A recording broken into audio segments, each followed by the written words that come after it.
Hi friends, so today we will discuss about the React.js and this is would be a tutorial रहेगा जहाँ पर अपन देखेंगे कि React कैसे काम करता है और उसकी लाइब्रेरीज कैसे वर्क करती है। सो बेसिकली React.js फ्रेंड्स एक यूजर इंटरफेस कंपोनेंट्स डिजाइन कर सकते हैं React.js के माध्यम से। जावास्क्रिप्ट लाइब्रेरी है और ये ओपन सोर्स है एंड ये कंपोनेंट के थ्रू ये लाइब्रेरी के थ्रू अपन क्या कर सकते हैं कंपोनेंट बेस्ड फ्रंट एंड बना सकते हैं। मतलब फ्रंट एंड लाइब्रेरी इसमें है ये जिसके माध्यम से अपन व्यूज क्रिएट कर सकते हैं। मतलब front end user interface define कर सकते हैं और ये इनिशियली डेवलप हुआ है मेंटेन हुआ था फेसबुक ने डेवलप किया था।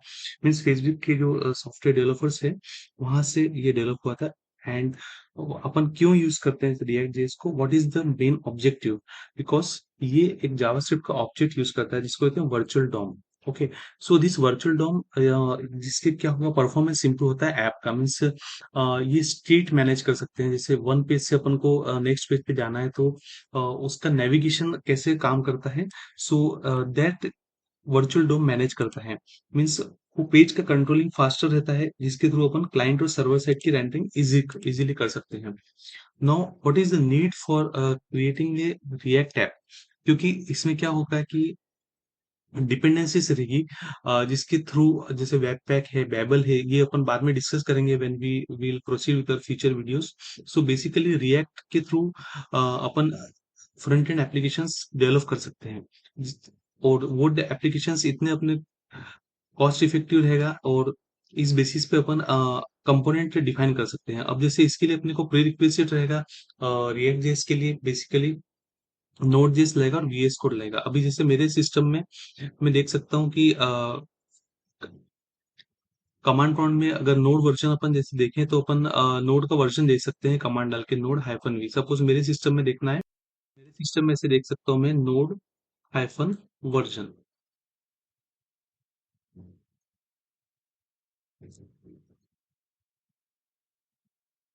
तो यहाँ पर नोड का वर्जन मिल जाएगा 18.1 17.1।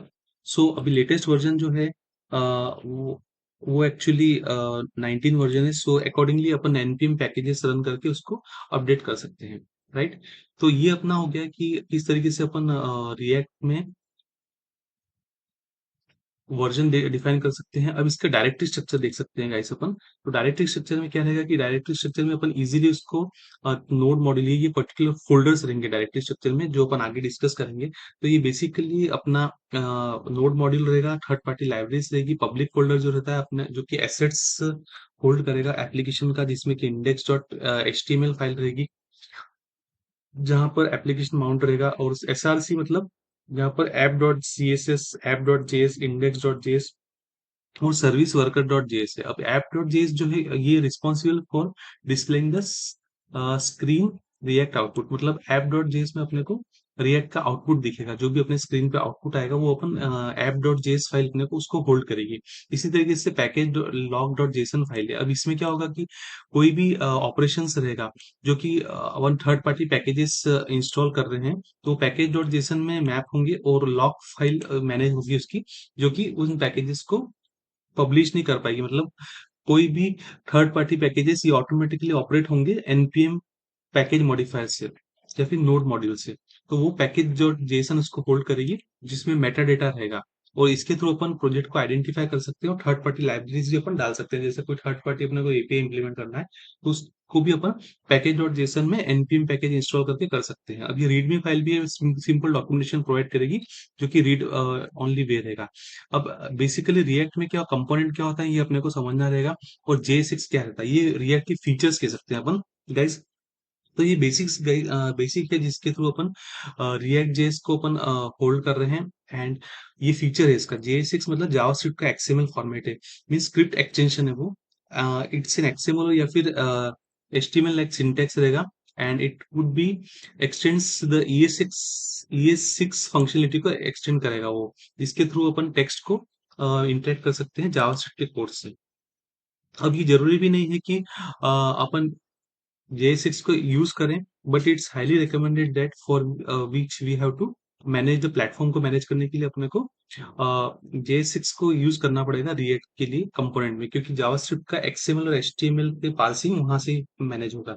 अब कंपोनेंट सेकंड ऑप्शन है, जो कंपोनेंट में क्या होगा कि ये जो है मल्टीपल इसका बिजनेस लॉजिक डिफाइन होगा। जैसे अपन MVC मॉडल में रहेगा, मॉडल भी कंट्रोलर में अपन देखते थे कि उसमें भी जो कंट्रोलर फाइल रहती है वहाँ बिजनेस लॉजिक रहता है। इसी तरीके से यहाँ पर कंपोनेंट है।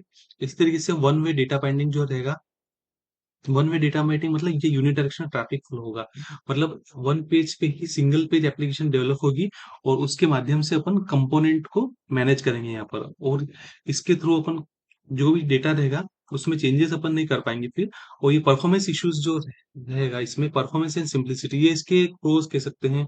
वर्चुअल डॉम एक मतलब इसमें फीचर है जिसके थ्रू अपन जावास्क्रिप्ट की डॉम डॉक्यूमेंट ऑब्जेक्ट मॉडल मैनिपुल पूरा वर्चुअल डॉम मैनेज करते हैं, जिसमें कि अपन को रियल टाइम में डेटा अपडेट हो रहा है। So that is virtual DOM. And JS6 file के थ्रू, JS6 फाइल अगर यूज करेंगे इसमें अपन, तो वो एक सिंप्लिसिटी ला रही है इसमें, जिसमें कि कंपोनेंट बेस्ड अप्रोच होकर अपन कोड को रियूजेबल कर सकते हैं। ये अपन नेक्स्ट लेक्चर्स में डिस्कस करेंगे, जिसका जो mainly how practical we will work. जो प्रैक्टिकल करेंगे तो इसका अपन बेसिकली पूरा डिटेल में देखेंगे। इसी तरीके से परफॉर्मेंस इश्यूज है। परफॉर्मेंस में क्या होगा कि जैसे कोई भी API को अपने को इंटरेक्ट करवाना है, तो DOM platform will be cross platform tool manage करेगा, तो जिसके थ्रू वो क्या होगा कि सभी HTML XML की रेंडरिंग होगी उसके थ्रू। एंड मेमोरी मैनेजमेंट भी होगा, क्योंकि जब भी अपन कोई कंपोनेंट डिफाइन करते हैं या बनाते हैं तो वो डायरेक्टली इंटरेक्ट नहीं करेगा डॉम से, तो ये परफॉर्मेंस इश्यूज भी रहेगा इसमें, मतलब परफॉर्मेंस बेटर रहेगा एज कम्पेयर, जिसके through memory management easily manage कर सकते हैं अपन। ठीक है। अभी नेक्स्ट अपन देखेंगे नेक्स्ट वीडियो में कि एक छोटा प्रोजेक्ट बनाएंगे।